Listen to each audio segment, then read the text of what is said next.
You want to know something that makes me really happy? So, back in my Newgrounds heyday in the late 2000s, I was known for doing a lot of video game parodies, stuff like the Nintendo collabs and Brawl Taunts and all that crap. And I've talked about this a lot in interviews over the years, but the truth of the matter is, I was motivated to make those cartoons mainly because I want to be popular, and I want to make money, and I want to be accepted by all the cool kid animators. Because I was in my late teens, early 20s, and therefore I was an idiot, and that's what my prerogative was. And if you wanted to achieve those things, you make video game cartoons. The interesting thing is, though, the cartoon from that era that was the most successful, the most popular, the most viral, and still the most beloved to this day was the Super Mario RPG music video, Rawest Forest, which, that one, I made entirely out of passion and love for my favorite video game of all time. After I graduated animation school in 2011, I decided to focus entirely on original animated content, which is what led to Tome being created.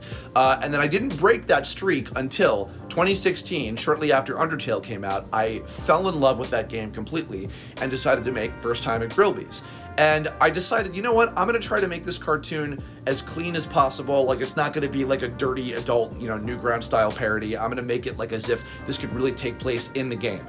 It went on to be one of my most successful cartoons of all time. And then even recently, this past year, I did that little Noelle and Birdley scene, which is just straight up like a scene from the game. It's not like I didn't come up with, some other kind of script for it or whatever.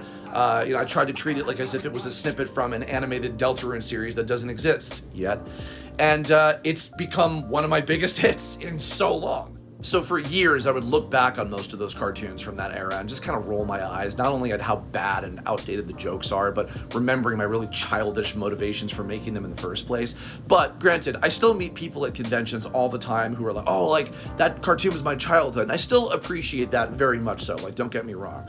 But this is what makes me happy. The fact that the cartoons that are like video game tributes I've made like in the last few years that were made out of passion and care and love for the source material, and the fact that those have gone on to be really successful, that I'm a lot more proud of, as opposed to, hey, did you know that when Mario eats a mushroom, he grows bigger, but in real life, mushrooms don't do that?